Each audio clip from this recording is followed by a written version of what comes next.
I'm 79 years old, and I need to tell you something that might make you uncomfortable. You're wasting your life. Not in the way you think. You're not lazy. You're probably working very hard, actually, but you're waiting. Waiting for the right time, the right moment, the right circumstances. And I'm here to tell you something I wish someone had told me 60 years ago. That moment you're waiting for, it's never coming. I know this because I spent my entire life waiting. Waiting to be braver. Waiting to have more money. Waiting until the kids were older. Waiting until we retired. Waiting until things were perfect. And then my husband died. Just like that. Tuesday morning, we were having coffee, planning a trip we'd been talking about for 30 years. By Tuesday evening, he was gone. Massive stroke. The doctor said he didn't suffer, but I did.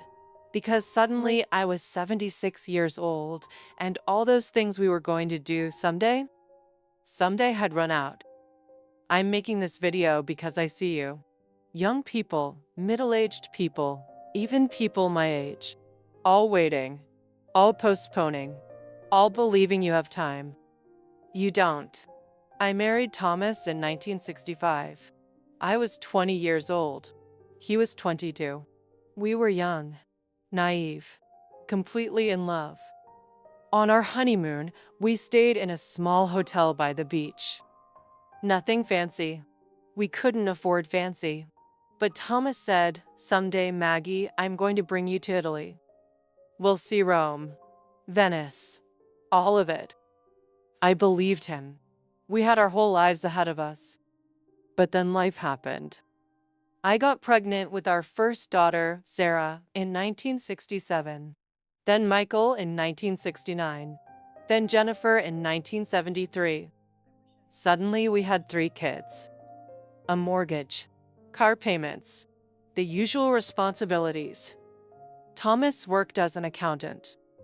I was a high school English teacher. We made decent money. Not rich, but comfortable. Every year, we'd talk about taking a big trip. Next summer, we'd say, when the kids are a little older, when we have more saved. But next summer, the roof needed repairs. The year after, Sarah needed braces. Then Michael wanted to do hockey. Then Jennifer started college. There was always something. Always a reason to wait. Always something more practical to do with the money. And here's the thing, those weren't bad reasons. They were responsible reasons. We were being smart, cautious, doing what parents are supposed to do. But we were also teaching ourselves a dangerous habit, the habit of postponing joy. I wanted to learn piano my whole life. When I was young, we couldn't afford lessons. When I got married, we couldn't afford a piano. When we finally could afford one, I was too busy with the kids. When the kids are grown, I told myself, then I'll have time. The kids grew, left for college, started their own lives. But by then, I was in my 50s. And I told myself I was too old to start. That it was embarrassing. That I'd be terrible at it. That I'd wasted my chance. So I never learned. Thomas wanted to write a book. He loved history, knew everything about World War II, had notebooks full of research. When I retire, he'd say, when I have time to really focus, then I'll write it. He never wrote it. My best friend Linda called me in 1995. She'd just gone through a divorce. She said, "Maggie, let's do something crazy. Let's take a month and backpack through Europe, like we always talked about in college." I wanted to say yes. God, I wanted to say yes. But I said no. Sarah was getting married that year. We had to save for the wedding. And what would people think? 2 50-year-old women backpacking? It seemed irresponsible, frivolous. Linda went alone. She sent me postcards from Paris, from Barcelona, from Prague. She died 8 years later. Cancer, 58 years old. At her funeral, Her daughter showed me photos from that trip. Linda looked so happy, so alive. And all I could think was, that should have been me in those photos. I should have gone. But I was being responsible, practical, smart. I was being a coward. Thomas retired in 2008. He was 65. I retired a year later. Finally, we had time. No kids to raise. No jobs to go to. Just us. And all those plans we'd been making for 40 years. Now we'll travel, Thomas said. Now we'll do everything we talked about. We made lists. Italy, Ireland, Japan, Australia. All the places we'd dreamed about. But here's what nobody tells you about retirement. You don't suddenly become a different person. If you spent your whole life being cautious, you don't suddenly become adventurous at 65. We'd look at the travel brochures. Thomas would get excited. Start planning. And then I'd find reasons to wait. Let's wait until next year. Flights are cheaper in the off-season. Maybe we should wait until Jennifer has her baby. We don't want to miss that. What if something happens while we're gone? Always a reason. Always something to worry about. We took small trips. A cruise to Alaska. A week in Florida. Safe trips. Comfortable trips. But Italy? We never went. We were going to go in 2012. Then Thomas's mother got sick. We postponed. Then I had that knee surgery. Postponed again. Then our grandson was born. We wanted to be around to help. Then Thomas had some chest pains. Just anxiety, the doctor said. But we were scared. Postponed again. Always next year.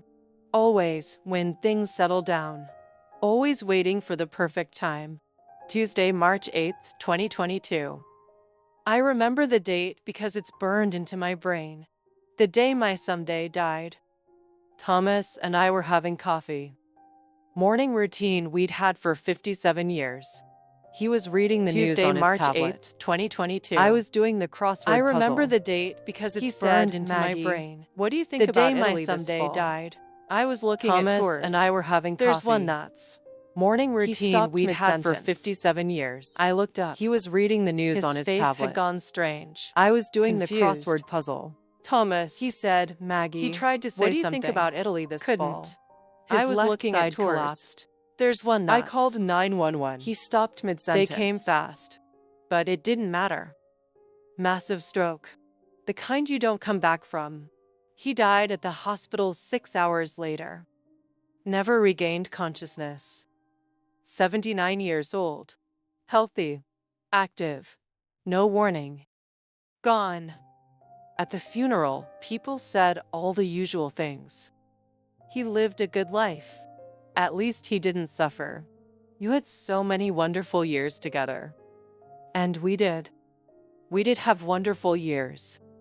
But as I sat there in that funeral home, looking at his photo, all I could think about was everything we didn't do. All the trips we didn't take. All the adventures we postponed. All the dreams we deferred. The book he never wrote.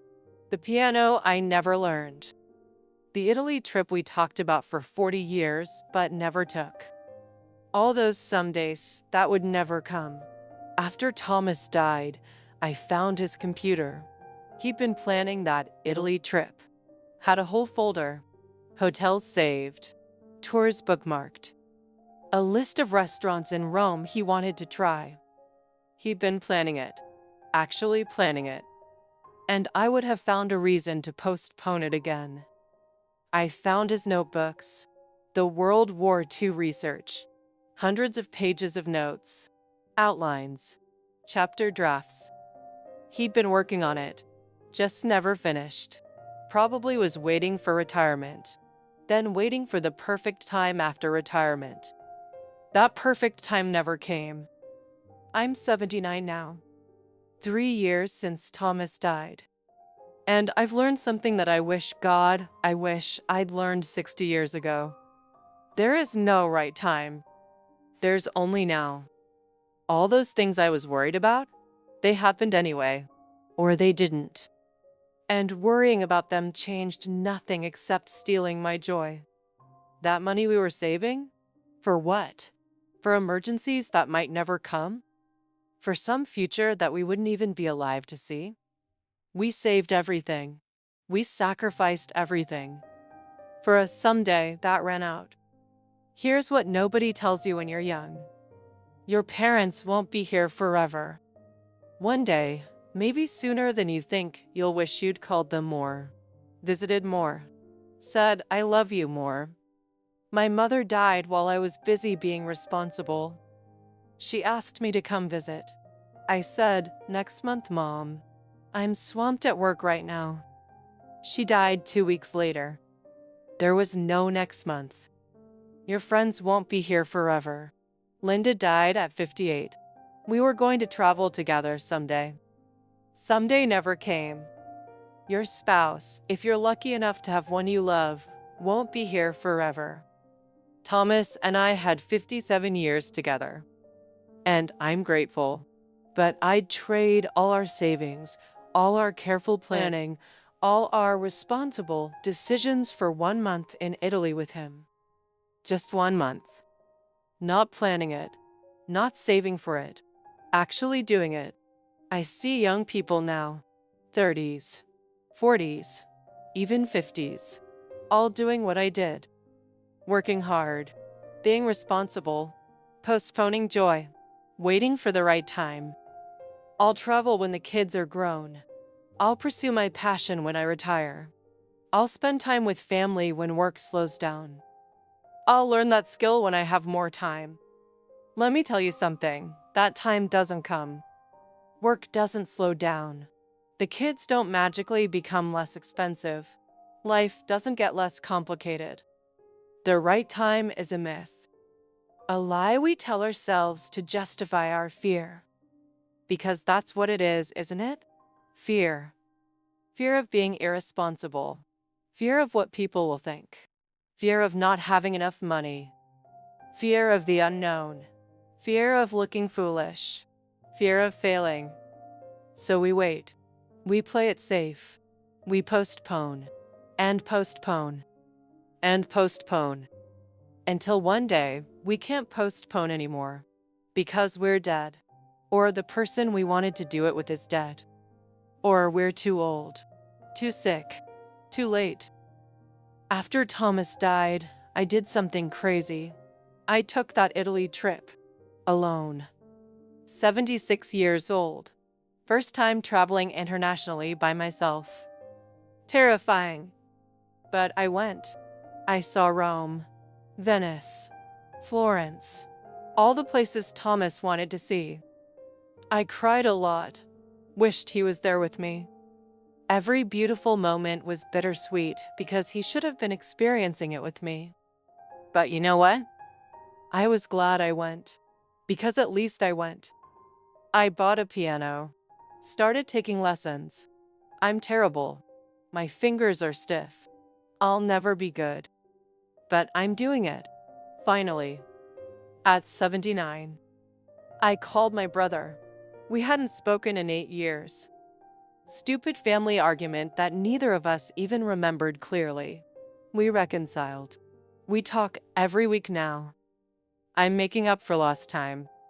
Except you can't really make up for lost time. You can only try not to lose anymore. I'm 79 years old. If I'm lucky, maybe I have 5 or 10 more years. Maybe less. Probably less. I don't have time to waste anymore. And neither do you. You think you're too young to worry about this. You think you have decades ahead of you. Maybe you do. Maybe you don't. Thomas thought he had decades. Linda thought she had decades. They were both wrong.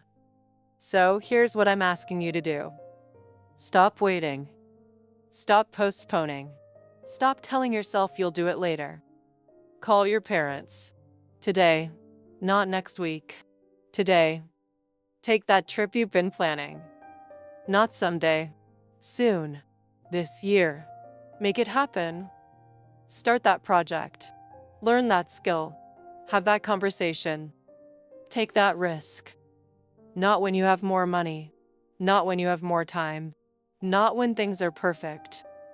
Now, while you still can. While the people you love are still alive.